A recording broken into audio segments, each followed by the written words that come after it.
Good morning students. ഇന്ന് നമ്മൾ എടുക്കാൻ പോകുന്നത് സെക്കൻഡ് മൊഡ്യൂളിൻ്റെ ലാസ്റ്റ് ടോപ്പിക്കാണ്. ഓക്കെ, ഇത് കഴിഞ്ഞാൽ നേരെ നമ്മൾ ഫോർത്ത് മൊഡ്യൂളിലേക്ക് കിടക്കും. ഓക്കെ, അപ്പോൾ നമ്മളിന്ന് എടുക്കാൻ പോകുന്നത് സെക്കൻഡ് മൊഡ്യൂളിൻ്റെ നമ്മൾ ഇത്രയും കാലം എടുത്തിരുന്നത് എന്തായിരുന്നു ടോപ്പിക്ക്? നമ്മൾ ഫർണിച്ചർ സ്റ്റൈലായിരുന്നു. ഓക്കെ, ഏൻഷ്യൻ്റ്, മോഡേൺ ഫർണിച്ചർ, അങ്ങനെ പലതരത്തിലുള്ള ഫർണിച്ചേഴ്സ് ആയിരുന്നു നമ്മൾ ഇത്രയും ദിവസം പഠിപ്പിച്ചിരുന്നത്. ഓക്കെ, അപ്പോൾ ഇന്ന് നമ്മൾ എടുക്കാൻ പോണത് ഒരു ഇമ്പോർട്ടൻ്റ് ആയിട്ടുള്ള ക്വസ്റ്റ്യൻ ആണ്. എന്നാലും അത്ര ഇമ്പോർട്ടൻസ് കൂടുതലാണോ എന്ന് ചോദിച്ചു കഴിഞ്ഞാൽ ഒരു 3-4 ക്വസ്റ്റ്യൻ പേപ്പർ എടുക്കുമ്പോൾ ഒരു ക്വസ്റ്റ്യൻ പേപ്പറിൽ ഉണ്ടാവാറുണ്ട്. ഓക്കെ, അപ്പോൾ അങ്ങനത്തെ ഒരു ചോദ്യമാണ് നമ്മൾ ഇന്ന് ഡിസ്കസ് ചെയ്യാൻ പോണത്. ഫിസിക്കലി ചാലഞ്ച്ഡ് ആയിട്ടുള്ള പീപ്പിൾക്ക്, ഓക്കെ, ആൾക്കാർക്ക് നമ്മളെങ്ങനെയാണ് ഫർണിച്ചർ ഡിസൈൻ ചെയ്യേണ്ടത്, ഓക്കെ, അവർക്ക് അലോക്കേറ്റ് ചെയ്യേണ്ട സ്പേസ് എങ്ങനെയാണ്, ഓരോ കാര്യങ്ങൾക്കും ഏതൊക്കെ ടൈപ്പ് ഓഫ് ഡിസബിലിറ്റീസ് ഉള്ള ആൾക്കാരുണ്ട്, ആ ഡിസബിലിറ്റീസിൻ്റെ അനുസരിച്ച് നമ്മൾ എന്തൊക്കെ വേണം പ്രൊവിഷൻ കൊടുക്കാനായിട്ട്, ഓക്കെ, അവരെ കാര്യങ്ങൾ ശ്രദ്ധിക്കാനായിട്ട് നമ്മൾ കൊടുക്കേണ്ട പ്രൊവിഷൻസ് എന്തൊക്കെയാണ്, അതാണ് നമ്മൾ ഇന്ന് മെയിനായിട്ട് ഡിസ്കസ് ചെയ്യാൻ പോണത്. ഓക്കെ, അപ്പോൾ ഇതിൻ്റെ മുന്നേ ആയിട്ട് വേറൊരു കാര്യം കൂടി പറയാനുണ്ട്. നമ്മളുടെ അസൈൻമെൻറ്റിൻ്റെ ഡേറ്റ് പറഞ്ഞിരുന്നു 19-ാം തീയതി. ഓക്കെ, നാളെയാണ് നമ്മളുടെ അസൈൻമെൻറ്റിൻ്റെ ഡേറ്റ്, ലാസ്റ്റ് ഡേറ്റ്. അപ്പോൾ എല്ലാവരും, ഓക്കെ, ഇന്ന ആൾ എന്നൊന്നുമില്ല, എല്ലാവരും നാളെ തന്നെ സബ്മിറ്റ് ചെയ്യാൻ നോക്കുക. ഓക്കെ, ഇൻറ്റീരിയർ ഡിസൈനിൻ്റെ അസൈൻമെൻറ്റ് നാളെ തന്നെ സബ്മിറ്റ് ചെയ്യാൻ നോക്കുക. വെറുതെ നിങ്ങളുടെ മാർക്ക് കുറയ്ക്കാൻ ശ്രമിക്കരുത്. ഓക്കെ, കഴിഞ്ഞ അസൈൻമെൻറ്റ് 1 തന്നെ ഏകദേശം 15 പേരോളം വെച്ചിട്ടില്ല. അവർക്കൊക്കെ 0 മാർക്കായിട്ടാണ് എൻ്റർ ആയിട്ടുള്ളത്. അതുകൊണ്ടാണ് പറഞ്ഞത്, ഇനിയിപ്പോൾ ഫസ്റ്റ് അസൈൻമെൻറ്റ് വെക്കാത്തവരുണ്ടെങ്കിൽ ഇനിയും നിങ്ങൾക്ക് വെക്കാം. ഒരു മിനിമം മാർക്കെങ്കിലും കിട്ടാൻ വേണ്ടിയിട്ട് നിങ്ങൾക്ക് വെക്കാം. ഇപ്പോഴത്തെ സാഹചര്യം നിങ്ങൾക്കറിയാം, പരീക്ഷ നടക്കൂല എന്നൊന്നും അറിയില്ല. ഫൈനൽ ഇയേഴ്സിൻ്റെ ഏതായാലും ഉറപ്പായിട്ടും തീരുമാനമായിട്ടുണ്ട്, പരീക്ഷ നടക്കും എന്ന രീതിയിൽ. നിങ്ങളുടെ കാര്യത്തിൽ ഇതുവരെ തീരുമാനമായിട്ടില്ല. ഓക്കെ, അപ്പോൾ എന്ത് വേണമെങ്കിലും സംഭവിക്കാം. അപ്പോൾ അതുകൊണ്ടാണ് വീണ്ടും എടുത്ത് പറയണത്, ഇൻറ്റേർണൽസിൻ്റെ ബേസിലാണെങ്കിൽ ഒരു 15-20 പേരോളം ഇൻറ്റേർണലിൽ നോക്കുകയാണെങ്കിൽ ഇൻറ്റേർണൽ കയറിപ്പോവും. എന്താ വെച്ചാൽ നിങ്ങൾക്ക് സീരീസിനിപ്പോൾ 25 മാർക്കിൽ മിക്കവാറും 95% കുട്ടികൾക്കും 20 മാർക്കിൻ്റെ മുകളിലുണ്ട്. അപ്പോൾ 20 മാർക്കിന് മുകളിലായ ഇൻറ്റേർണൽ കയറും. ഓക്കെ, പക്ഷേ നിങ്ങൾക്ക് നല്ലൊരു മാർക്കിൽ ജയിക്കണം എന്നുള്ള തോന്നലുണ്ടെങ്കിൽ അത് നടക്കൂല. എന്തുകൊണ്ടാണെന്ന് വെച്ച് കഴിഞ്ഞാൽ ക്ലാസ്സിൻ്റെ വർക്കുകൾ സബ്മിറ്റ് ചെയ്യണില്ല. ഓക്കെ, അപ്പോൾ അതിൽ നിങ്ങളുടെ അറ്റൻഡൻസിൻ്റെ മാർക്ക് പോകും, 10 മാർക്ക്. പിന്നെ 15 മാർക്കുള്ളത് നിങ്ങളുടെ അസൈൻമെൻറ്റാണ്. അസൈൻമെൻറ്റ് വെച്ചില്ലെങ്കിൽ പിന്നെ എങ്ങനെ ഈ 25 മാർക്കിൽ ഈ കിട്ടിയ 20-ഓ 21-ഓ ഒക്കെ ഉണ്ടാവുള്ളൂ അവസാനം നിങ്ങളുടെ ഇൻറ്റേർണലായിട്ട് ഉണ്ടാവുക, നിങ്ങളുടെ സീരീസ് അറ്റൻഡ് ചെയ്തപ്പോൾ. അപ്പോൾ അതുകൊണ്ടാണ് ഒന്നും കൂടി ഒന്ന് ശ്രദ്ധിച്ചു കഴിഞ്ഞാൽ, ഇപ്പോഴും ലേറ്റ് ആയിട്ടില്ല. നിങ്ങളുടെ ചിലപ്പോൾ ഈ നമ്മളോട് പറഞ്ഞിട്ടുള്ള ജൂലൈ ഫസ്റ്റ് വീക്കോട് കൂടി ചിലപ്പോൾ നിങ്ങളുടെ ക്ലാസ്, ഈ ഒരു 4th സെമസ്റ്ററിൻ്റെ ക്ലാസ് നിങ്ങൾക്ക് തീരുന്നതാണ്. അപ്പോൾ അതുകൊണ്ടാണ് പറഞ്ഞത്. അപ്പോൾ ഒന്ന് ശ്രദ്ധിച്ചു കഴിഞ്ഞാൽ നിങ്ങൾക്ക് എന്ത് ചെയ്യാൻ പറ്റും, നിങ്ങൾക്ക് നല്ല രീതിയിൽ മാർക്ക് സ്കോർ ചെയ്യാൻ പറ്റും. ഓക്കെ, ഇത് വീണ്ടും എടുത്ത് പറയേണ്ട കാര്യമൊന്നുമില്ല. എന്നാലും നിങ്ങളുടെ പലവരുടെയും മാർക്ക് കാണുമ്പോൾ, അല്ലെങ്കിൽ അസൈൻമെൻറ്റ് വെക്കാത്തത് കാണുമ്പോൾ നമുക്ക് തന്നെ ഒരു ഉത്തരവാദിത്വബോധം ഇല്ലാത്തൊരു കുട്ടികളായി പോയല്ലോ എന്നുള്ളൊരു തോന്നൽ വരികയാണ്. വെറുതെ മാർക്ക് കളയണ്ടല്ലോ എന്ന് വിചാരിച്ചിട്ടാണ് ഇത് വീണ്ടും പറയണത്. ഓക്കെ, അപ്പോൾ ലേറ്റായിട്ടില്ല എന്ന് വീണ്ടും ബോധിപ്പിക്കുകയാണ്. അപ്പോൾ നമുക്ക് ഫിസിക്കലി ചാലഞ്ച്ഡ് പീപ്പിളിൻ്റെ ആൾക്കാരുടെ കുറിച്ച് നമുക്ക് പഠിക്കാം. ആദ്യം നമ്മൾ പഠിക്കേണ്ട കാര്യം ഏതൊക്കെ ടൈപ്പ് ഓഫ് ഡിസബിലിറ്റീസ് ഉണ്ട്. ഡിസബിലിറ്റി എന്ന് പറഞ്ഞിട്ടുണ്ടെങ്കിൽ എന്താണ്, നമുക്ക് എന്തൊക്കെ പോരായ്മകൾ നമുക്ക് ഉണ്ട്. പലതരത്തിലുള്ള പോരായ്മകൾ ഒരാൾക്ക് ഉണ്ടാവാം ബൈ ബർത്ത്. നമുക്ക് പല അസുഖങ്ങൾ കാരണം വരാതിരിക്കാം. അപ്പോൾ അങ്ങനെ പലതരത്തിലുള്ള ഡിസബിലിറ്റീസ് ഉണ്ട്. ഫിസിക്കലി ചാലഞ്ച്ഡ് ആൾക്കാർക്ക് നമ്മൾ കാറ്റഗറൈസ് ചെയ്തിട്ടാണ് നമ്മൾ അങ്ങനെ ഒരു ലിസ്റ്റ് ഉണ്ടാക്കിയിട്ടുള്ളത്. Various disabilities which have been considered while preparing the guidelines for barrier free built environment are classified under 4 categories. നമ്മൾ അതിന് വേണ്ടിയിട്ട് 4 കാറ്റഗറി ആയിട്ട് തരം തിരിച്ചിട്ടുണ്ട്. Okay, first one non ambulatory impairment. Okay, second one semi ambulatory impairment, third one sight, fourth one hearing. Okay, first one non ambulatory impairment. എന്താണ് non ambulatory impairment എന്ന് ചോദിച്ചു കഴിഞ്ഞാൽ വീൽ ചെയറിൽ ഉള്ള ആൾക്കാർക്ക് ഓക്കെ എന്താണ് കോസോ ബാക്കിയുള്ള കാര്യങ്ങളൊന്നും നോക്കാതെ അത് ഒരു ഇൻഡിവിജ്വൽ വീൽ ചെയറിലുണ്ടെങ്കിൽ ആ ആൾക്കാരെ പറയുന്ന പേരാണ് നോൺ ആംബുലേറ്ററി. ഓക്കെ, നമ്മൾ രണ്ടാമത്തെ കേസായിട്ട് പറയണത് സെമി ആംബുലേറ്ററി ആണ്. സെമി ആംബുലേറ്ററി എന്ന് പറഞ്ഞിട്ടുണ്ടെങ്കിൽ impairment that cause individuals to walk with difficulty. Okay, ആ നടക്കാൻ ബുദ്ധിമുട്ടുള്ള ആൾക്കാർ, നമ്മൾ എന്താ പറയുക, വീൽ ചെയർ എന്ന് പറയുമ്പോൾ അയാൾക്ക് തീരെ നടക്കാൻ പറ്റൂല എന്നാണ് അതിൻ്റെ അർത്ഥം. ഓക്കെ, പക്ഷെ സെമി ആംബുലേറ്ററി എന്ന് പറഞ്ഞാൽ എന്താണ്, നടക്കാൻ ബുദ്ധിമുട്ട്.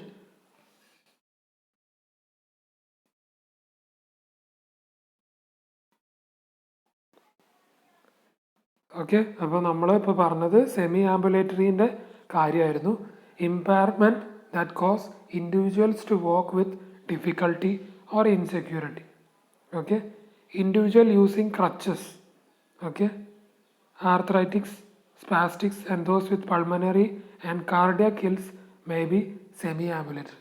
ക്രച്ചസ് എന്ന് പറഞ്ഞിട്ടുണ്ടെങ്കിൽ നമ്മൾ ആ രണ്ട് കയ്യിലും നമ്മൾ ഉപയോഗിച്ച് ആൾക്കാർ നടക്കുന്നത് കണ്ടിട്ടുണ്ടോ? ഓക്കെ, നമ്മളെ വീൽ ചെയർ അല്ലാതെ തന്നെ രണ്ട് വടി പോലെ ഉണ്ടാവും, ആ രണ്ട് വടി ഉപയോഗിച്ചിട്ട് അവരിങ്ങനെ നടക്കണത്, കാലിന് ചെറിയ രീതിയിലൊരു ബുദ്ധിമുട്ടുകൾ വരുന്ന ആൾക്കാർക്ക്. ഓക്കെ, മുഴുവനായിട്ടുള്ള ഇമ്പയർമെൻ്റ് അല്ല, ഒരു ചെറിയ രീതിയിൽ വാക്കിങ്ങിന് ഡിഫിക്കൽട്ടി ഉള്ള ആൾക്കാരെയാണ് നമ്മൾ സെമി ആംബുലേറ്ററി എന്ന രീതിയിൽ നമ്മൾ ആ ഒരു ലിസ്റ്റിൽ ഉൾപ്പെടുത്തുന്നത്. ഓക്കെ, സെമി ആംബുലേറ്ററി എന്ന് പറഞ്ഞിട്ടുണ്ടെങ്കിൽ ആരൊക്കെയാണ്? Individuals using braces or crutches, amputees, arthritics, spastics and those with pulmonary and cardiac. Cardiac എന്ന് പറഞ്ഞാൽ ഹാർട്ട്, പൾമനറി വെയിൻസിൻ്റെ.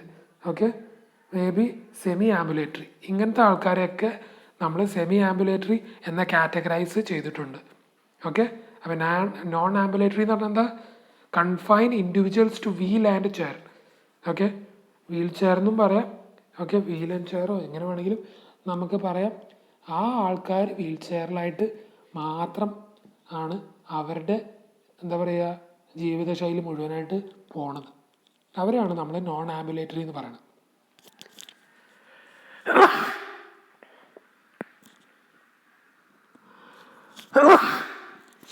ഇനി നമ്മൾ മൂന്നാമതായിട്ട് കാറ്റഗറൈസ് ചെയ്യണത് സൈറ്റാണ്. ഓക്കെ, സൈറ്റ് എന്ന് പറഞ്ഞാൽ തന്നെ നിങ്ങൾക്ക് തന്നെ അറിയാം എന്താണ്, കണ്ണ് കാണാത്ത ആൾക്കാർ, ബ്ലൈൻഡ്നെസ്, ടോട്ടൽ ബ്ലൈൻഡ്നെസ്. ഓക്കെ, അവരുടെ ശരിക്കും പറഞ്ഞാൽ സൈറ്റിനാണ് മെയിനായിട്ട് എന്ത് മങ്ങലുള്ളത്. ഓക്കെ, അപ്പോൾ total blindness or impairment affecting sight to the extent that the individual functioning in public area is insecure or exposed to danger. Okay, ഇനി പറയണത് ഹിയറിംഗ് ആണ്. ഹിയറിംഗ് ഇമ്പയർമെൻ്റ് ഉള്ള ആൾക്കാരാണെങ്കിൽ ഒരു പരിധി വരെ, അപ്പോൾ നിങ്ങൾ വിചാരിക്കും അതുകൊണ്ട് എന്താ ബുദ്ധിമുട്ട്, അവർക്ക് സൗണ്ട് കേൾക്കാൻ പറ്റൂലല്ലോ. അപ്പോൾ ഇങ്ങനെ റോഡിൻ്റെ നടുക്കൂടെ നടക്കുകയാണെങ്കിൽ ബുദ്ധിമുട്ട് തന്നെയാണ്. ഓക്കെ, അപ്പോൾ deafness or hearing handicaps that make an individual insecure in public area because he is unable to communicate or hear warning signal.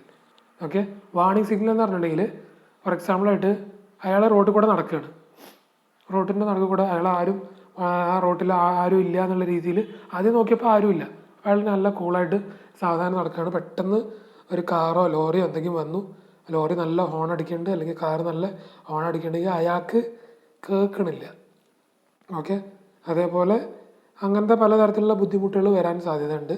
അപ്പോൾ അവർക്കായിട്ട് നമ്മൾ പലതരത്തിലുള്ള സിഗ്നൽസ് പ്രൊവൈഡ് ചെയ്ത് കൊടുക്കുക. അങ്ങനെ ആകുമ്പോൾ അവർക്ക് നല്ല രീതിയിൽ ഓക്കെ ഒരു ബുദ്ധിമുട്ടും ഇല്ലാത്ത രീതിയിൽ അവർക്ക് എന്ത് ചെയ്യാൻ പറ്റും, ആ പാസേജ് ചെയ്യാൻ പറ്റും. ഓക്കെ, നടക്കാൻ പറ്റും. ഓക്കെ, ആ രീതിയിൽ അവർക്കൊരു ബുദ്ധിമുട്ടും ഇല്ലാത്ത രീതിയിൽ നമ്മൾ എന്തെങ്കിലും തരത്തിലുള്ള പ്രൊവിഷൻസ് പ്രൊവൈഡ് ചെയ്യുക. ഓക്കെ, അപ്പോൾ ഈ ഒരു ഡിസബിലിറ്റീസൊക്കെ നമ്മൾ മെയിനായിട്ട് പഠിക്കാനുള്ള മെയിൻ കാരണം നമ്മൾ അവർക്ക് വേണ്ടിയിട്ട് എന്തെങ്കിലും ഓരോ പബ്ലിക് പ്ലേസസ് ആയാലും അവർക്ക് വേണ്ടിയിട്ട് കുറച്ച് ഫെസിലിറ്റീസ് പ്രൊവൈഡ് ചെയ്ത് കൊടുക്കാൻ വേണ്ടിയിട്ടാണ്. ഓക്കെ, അപ്പോൾ നമുക്ക് അടുത്ത സ്റ്റൈലിലേക്ക് കിടക്കാം. Mobility devices. മൊബിലിറ്റി എന്ന് പറഞ്ഞാൽ എന്താ? മൊബൈൽ എന്ന് പറഞ്ഞാൽ എന്താ? മൂവിങ്. ഓക്കെ, അപ്പോൾ മൊബിലിറ്റി എന്ന് പറഞ്ഞു കഴിഞ്ഞാൽ അവരുടെ മൂവിങ്ങിന് വേണ്ടിയിട്ട് നമ്മൾ പ്രൊവൈഡ് ചെയ്യേണ്ട കാര്യങ്ങൾ. ഓക്കെ, അവരുടെ സൗകര്യമായ രീതിയിൽ, ഇപ്പോൾ ഒരു വീൽ ചെയർ വെക്കുന്ന ആളാണെങ്കിൽ പോലും അയാൾക്ക് നമ്മൾ ചെയ്യണ പോലെ തന്നെ, ഞാൻ പറഞ്ഞിട്ടുണ്ട് നമ്മളുടെ കിച്ചൺ, ഓക്കെ, കിച്ചണിലുള്ള ഓരോ ഹൈറ്റുകളും, നിങ്ങളുടെ സ്ലാബിൻ്റെ height, kitchen cabin, over head cabin, storage cabin, അടിയിലുള്ള ക്യാബിൻ, അതിൻ്റെയൊക്കെ ഓരോ ഹൈറ്റുകൾ കൊടുത്തത് ആരുടെ ഡയമെൻഷൻ്റെ അനുസരിച്ചാണ്? ഞാൻ പറഞ്ഞു മനുഷ്യന്മാരുടെ ഡയമെൻഷൻ്റെ, ഓക്കെ, ഹ്യൂമൻ പ്രൊപ്പോർഷൻ. അതെടുത്തിട്ടാണ് ഈ ഒരു ഹൈറ്റുകളൊക്കെ നമ്മൾ ആദ്യം തന്നെ സെറ്റ് ചെയ്തിട്ടുള്ളത്. ഓക്കെ, ഇത്ര ഹൈറ്റിൽ കൊടുത്തു കഴിഞ്ഞാൽ ഒരാൾക്ക് സൗകര്യമായ രീതിയിൽ ആ ക്യാബിൻ ഓപ്പൺ ചെയ്യാൻ പറ്റും. ഓക്കെ, അല്ലെങ്കിൽ ആ ഒരു കിച്ചണിൻ്റെ സ്ലാബ് നമ്മൾ ഇത്ര ഹൈറ്റിൽ കൊടുത്തു കഴിഞ്ഞാൽ ഒരാൾക്ക് സൗകര്യമായ രീതിയിൽ സ്റ്റൗ വെച്ചിട്ട് വർക്ക് ചെയ്യാൻ പറ്റും. ഓക്കെ, അതേപോലെ ഒരു ഡൈനിങ് ടേബിൾ ഉണ്ടെങ്കിൽ ഡൈനിങ് ടേബിളിന് ഇത്ര ഹൈറ്റ് കൊടുത്തു കഴിഞ്ഞാൽ ഒരാൾക്ക് സൗകര്യമായ രീതിയിൽ ഭക്ഷണം കഴിക്കാൻ പറ്റും. അപ്പോൾ ഇതൊക്കെ കൊടുത്തിട്ടുള്ള എന്തിനു വേണ്ടിയിട്ടാണ്? ഒരാളുടെ കംഫർട്ട് ലെവൽ കൂട്ടാൻ വേണ്ടിയിട്ടാണ്. അല്ലെങ്കിൽ എന്താ ചെയ്യും, ഒരാൾ ആ വർക്ക് ചെയ്യുമ്പോൾ തന്നെ അയാൾക്ക് ബുദ്ധിമുട്ട് തോന്നും. എല്ലാ ദിവസവും ആ വർക്ക് ചെയ്യാൻ പറ്റണം എന്നില്ല. 1-2 ദിവസം ചെയ്യുമ്പോഴത്തേക്കും അയാളുടെ ചിലപ്പോൾ പുറം വേദന ഉണ്ടാവും, കൈവേദന ഉണ്ടാവും, കാലുവേദന ഉണ്ടാവും, അങ്ങനത്തെ പലതരത്തിലുള്ള ബുദ്ധിമുട്ടുകളുണ്ടാവും. അപ്പോൾ ഈ ബുദ്ധിമുട്ടുകൾ നമ്മളെപ്പോലെ നോർമലായിട്ടുള്ള ആൾക്കാർക്ക് മാത്രമല്ല, ഇതേപോലെ ഫിസിക്കൽ ഡിസബിലിറ്റി ഉള്ള ആൾക്കാർക്കും അവർക്ക് ബുദ്ധിമുട്ടുകളുണ്ടാവും. അവർക്ക് ആദ്യം തന്നെ ഒരു ബുദ്ധിമുട്ടുണ്ട്, അതിൻ്റെ ഒപ്പം തന്നെ വേറെയും ബുദ്ധിമുട്ടുകൾ വന്നു കഴിഞ്ഞാൽ എന്തായിരിക്കും സ്ഥിതി? അപ്പോൾ അതിന് വേണ്ടിയിട്ടാണ് നമ്മൾ ബേസിക്കലി അവരുടെ ഓരോ കാര്യങ്ങളും നമ്മൾ ശ്രദ്ധിക്കണം. ഓക്കെ, പിന്നെ അപ്പോൾ നമ്മൾ ചെയ്യേണ്ട മൊബിലിറ്റി ഡിവൈസസ് എന്ന് പറഞ്ഞിട്ടുണ്ടെങ്കിൽ നമ്മുടെ സ്ട്രെച്ചർ ഉണ്ടല്ലോ, വീൽ ചെയറൊക്കെ, ആ വീൽ ചെയറിനെ കുറിച്ചാണ് നമ്മൾ ബേസിക്കലി ഡിസ്കസ് ചെയ്യണത്. ഓക്കെ, അപ്പോൾ അതിന് നമ്മൾ റെക്കമെൻഡ് ചെയ്യണത് adequate spaces for person using mobility devices. അവർക്ക് നമ്മൾ നല്ല രീതിയിലുള്ള സ്പേസസ് പ്രൊവൈഡ് ചെയ്ത് കൊടുക്കണം. ആ സ്പേസ് എന്ന് പറഞ്ഞു കഴിഞ്ഞാൽ എവിടെ വേണമെങ്കിലും ആയിക്കോട്ടെ, ഒരു ലിഫ്റ്റ് ആണെങ്കിൽ അവിടെ അവർക്ക് സ്പേസ് കൊടുക്കണം. ഓക്കെ, ആ ഒരു സ്പേസ് പ്രൊവിഷൻ, ഫോർ എക്സാമ്പിളായിട്ട് ഒരു റാമ്പ് പ്രൊവൈഡ് ചെയ്യണം. ഈ റാമ്പൊക്കെ പ്രൊവൈഡ് ചെയ്യുന്നത് എന്തിനു വേണ്ടിയിട്ടാണ്? ഇതേപോലെ പലതരത്തിലുള്ള അസുഖങ്ങളും ഉള്ള ആൾക്കാർക്ക് നമുക്ക് എന്ത് വരും, നമുക്ക് ആ ഒരു സ്പേസ് ഇത്ര മിനിമം സ്പേസ് കൊടുത്തിരിക്കണം. അല്ലെങ്കിൽ എങ്ങനെ കുത്തി കയറ്റാൻ പറ്റുമോ? നമ്മൾ ഏതൊരു സിനിമയിൽ കണ്ടിട്ടുണ്ട്, ഒരാൾ എന്താ പറയുക മരിച്ചു കിടക്കുകയായിരിക്കും, അയാളുടെ ശരീരം ഉള്ളിലേക്ക് കയറാൻ പറ്റില്ല. അപ്പോൾ 2 ആൾക്കാർ വന്നിട്ട് എന്താ പറയുക കയ്യിൻ്റെ 2 എല്ലാണ്ട് പൊട്ടിച്ച് അതിൻ്റെ ഉള്ളിലേക്കാണ്ട് വെച്ച് കൊടുക്കും. അപ്പോൾ അങ്ങനെ ചെയ്യാൻ പറ്റുമോ? ഇല്ല. ഇത് ജീവനുള്ള ആൾക്കാരാണ്, മറ്റേത് മരിച്ച ആൾക്കാരെയൊന്നും അങ്ങനെ സിനിമയിൽ കാണിച്ചത്. ഓക്കെ, അതൊരു കോമഡി സെൻസിലാണ് പറഞ്ഞത്. ഓക്കെ, അപ്പോൾ അങ്ങനെയൊന്നും നമുക്ക് ചെയ്യാൻ പറ്റില്ല. അവർക്കൊരു എഡിക്വേറ്റ് സ്പേസ് പ്രൊവൈഡ് ചെയ്യണം. അതിനാണ് ഈ റെക്കമെൻഡേഷൻ എന്ന് പറയുന്നത്. ഓക്കെ, അപ്പോൾ ഈ അഡിക്വേറ്റ് സ്പേസ് ഓക്കെ എന്തൊക്കെയാണ്? Adequate space should be allocated for persons using mobility devices. Okay, നല്ല സ്പേസ് കൊടുക്കണം. അവരുടെ ഒരു എന്താ പറയുക, അവർക്ക് നടക്കാനുള്ള സ്ഥലമാണെങ്കിൽ, അല്ലെങ്കിൽ അവർക്ക് ട്രാവൽ ചെയ്യാനുള്ള സ്ഥലമാണെങ്കിൽ, ഓക്കെ, അപ്പോൾ അങ്ങനത്തെ സ്ഥലങ്ങളിൽ adequate space should B allocate, അവർക്ക് അലൗ ചെയ്യണം. ഓക്കെ, ഇത് എന്തൊക്കെയാണ് ഈ അഡിക്വേറ്റ് സ്പേസ്? ഏതൊക്കെ മെറ്റീരിയൽസിനാണ് ഉദ്ദേശിക്കണമെന്ന് ചോദിച്ചു കഴിഞ്ഞാൽ വീൽ ചെയർ ഉണ്ട്, ക്രച്ച് ഉണ്ട്, വാക്കർ ഉണ്ട്. ഓക്കെ, പിന്നെന്താണ്? As well as those walking with assistance of other person, ഒരാളുടെ സഹായം കൂടി നടക്കുന്ന ആൾക്കാർ, അവർക്കും ഇതേപോലെ തന്നെ ഈ ഒരു കാര്യങ്ങൾ ബാധകമാണ്. ഇത് ഫിഗർ നമ്പർ 1, 2 and 7 ഈ ഒരു പ്രൊവിഷൻ, ആ സ്പേസ് പ്രൊവിഷനെ കുറിച്ച് ഫിഗറിൽ കാണിച്ചിട്ടുണ്ട്. ആ ഫിഗർ ഞാൻ കാണിച്ചു തരും. ഓക്കെ, അതിൻ്റെ മുന്നേ 2, 3 പോയിന്റ് നമുക്ക് നോക്കാം. ഫസ്റ്റ് പോയിന്റാണ് ഈ ഒരു പോയിന്റ്. ഓക്കെ, എന്താണ് ഫസ്റ്റ് പോയിന്റ് എന്ന് പറഞ്ഞാൽ? Adequate space should be allocated for persons using mobility devices. Okay, എന്താണ് മൊബിലിറ്റി ഡിവൈസ് എന്ന് വെച്ച് കഴിഞ്ഞാൽ wheel chair, crutch. Okay, crutch എന്ന് പറഞ്ഞാൽ ഞാൻ പറഞ്ഞ 2 കയ്യിലുള്ള ഒരു മെറ്റീരിയലാണ് ക്രച്ച്. അത് ഉപയോഗിച്ചിട്ട് ആൾക്കാർ ഇങ്ങനെ നടക്കും. ഓക്കെ, നടക്കാൻ ബുദ്ധിമുട്ടുള്ള ആൾക്കാരാണെങ്കിൽ. ഓക്കെ, പിന്നെ വാക്കറുണ്ട്. ഓക്കെ, പിന്നെ രണ്ടാമതായിട്ട് വരുന്ന point the range of reach. Okay, range of reach എന്ന് പറഞ്ഞാൽ എന്താ? ഒരാൾക്ക് എത്തിപ്പെടാൻ പറ്റിയ ഒരു സ്ഥലം അല്ലെങ്കിൽ ഒരു ഏരിയ, അതിനെയാണ് റേഞ്ച് ഓഫ് റീച്ച് എന്ന് പറയുക. ഓക്കെ, നമ്മൾ കൈ ഇങ്ങനെ നിവർത്തുകയാണെങ്കിൽ ആ നിവർത്തി ഉള്ള എത്ര ദൂരം വരെ നമുക്ക് സുഖകരമായ രീതിയിൽ നമുക്ക് എത്തിപ്പെടാൻ പറ്റും. ഓക്കെ, അതാണ് റേഞ്ച് ഓഫ് റീച്ച് എന്ന് പറഞ്ഞാൽ. അത് മുൻവശത്ത് മാത്രമല്ല, പുറകുവശത്തും സൈഡ് വേസും ഒക്കെ നമുക്കൊരു ഒബ്സ്ട്രക്ഷനും കൂടാതെ, okay, with or without obstruction. ഒരു ഒബ്സ്ട്രക്ഷൻ ഉണ്ടെങ്കിൽ എത്ര ദൂരം വരെ നമുക്ക് റീച്ച് ചെയ്യാൻ പറ്റും, അതേപോലെ ഒരു ഒബ്സ്ട്രക്ഷൻ ഇല്ലെങ്കിൽ. ഒബ്സ്ട്രക്ഷൻ എന്ന് പറഞ്ഞാൽ എന്താ? ഒരു തടസ്സം. ഓക്കെ, നമ്മുടെ മുന്നിൽ ഒരു തടസ്സമുണ്ട്, ആ തടസ്സം ഉണ്ടാകുമ്പോൾ നമുക്ക് റീച്ച് ചെയ്യാൻ പല ബുദ്ധിമുട്ടുണ്ടാവും. അതുതന്നെ തടസ്സം ഇല്ലെങ്കിൽ നമ്മളുടെ റീച്ച് കുറച്ചും കൂടി കൂടുതലാവാൻ സാധ്യത ഉണ്ട്. ഓക്കെ, അപ്പോൾ ഇത് എന്താണ്, of a person in a wheel chair should be taken into consideration. അതും നമ്മൾ അതിൻ്റെ കൺസിഡറേഷനിൽ നമ്മൾ കണക്ക് കൂട്ടണം. ഇനി മൂന്നാമത്തെ പോയിന്റ് എന്താ, attention should be given to dimensions of wheel chairs used locally. Standard size of wheel chair has been taken as എത്രയാ 1050/750. ഓക്കെ, 1050/750. ഇത് MM-ലാണ് കൊടുത്തത്. MM ആകുമ്പോൾ സെൻറ്റിമീറ്റർ ആക്കാൻ എന്താ വെച്ചിട്ടുണ്ട്, 105 cm/75 cm. Okay, 105/75 cm provision wheel ചെയറിനുണ്ട്. അതിൻ്റെ അനുസരിച്ച് വേണം നമ്മൾ ബാക്കിയുള്ള കാര്യങ്ങളുടെയൊക്കെ പ്രൊവിഷൻ കൊടുക്കാനായിട്ട്. ഓക്കെ, ഈ ഒരു വീൽ ചെയറിന് സൗകര്യമായ രീതിയിൽ നമുക്ക് പോകാൻ ആയിട്ടുള്ള പ്രൊവിഷനാണ്. ഓക്കെ, അപ്പോൾ ഈ ഒരു വീൽ ചെയറിൻ്റെ ഡയമെൻഷൻ നോക്കിയതിന് ശേഷം നമുക്ക് ബാക്കിയുള്ള കാര്യങ്ങളുടെ എന്ത് ചെയ്യാൻ പറ്റുള്ളൂ, സ്പേസ് അലോക്കേറ്റ് ചെയ്യാൻ പറ്റുള്ളൂ. അലോക്കേറ്റ് എന്ന് പറഞ്ഞാൽ പ്രൊവൈഡ് ചെയ്യാൻ പറ്റുള്ളൂ. ഓക്കെ, അപ്പോൾ ഇതൊക്കെയാണ് നമ്മളുടെ റെക്കമെൻഡേഷൻസ് എന്ന് പറഞ്ഞു കഴിഞ്ഞാൽ. എന്തൊക്കെയാണ് റെക്കമെൻഡേഷൻ? സ്പേസ് പ്രൊവൈഡ് ചെയ്യണം. എന്തിന്? For persons using mobility devices. അവർക്ക് വേണ്ടി സ്പേസ് അലോക്കേറ്റ് ചെയ്യണം. രണ്ടാമത്തെ പോയിന്റ് എന്താണ്, എത്ര റേഞ്ച് ഉണ്ട് അവർക്ക്, റീച്ച്, ഫ്രണ്ട് അല്ലെങ്കിൽ side ways. Okay, with or without obstruction. Okay, അത് ആരുടെ കേസിലാണ്? ഒരു വീൽ ചെയർ ഉപയോഗിക്കുന്ന ആൾക്കാരുടെ കേസിലാണ് പറഞ്ഞത്. പിന്നെന്താണ് മൂന്നാമതായിട്ട് പറഞ്ഞത്, അറ്റൻഷൻ കൊടുക്കണം. എന്തിനു വേണ്ടിയിട്ട്? Dimension of wheel chair. Okay, അപ്പോൾ അതിൻ്റെ സ്റ്റാൻഡേർഡ് സൈസ് എത്രയാണെന്ന് ചോദിച്ചു കഴിഞ്ഞാൽ 1050/750 mm. ഓക്കെ, ഇനി നമുക്കൊരു വീൽ ചെയറിൻ്റെ ഒരു ഫിഗർ കാണാം.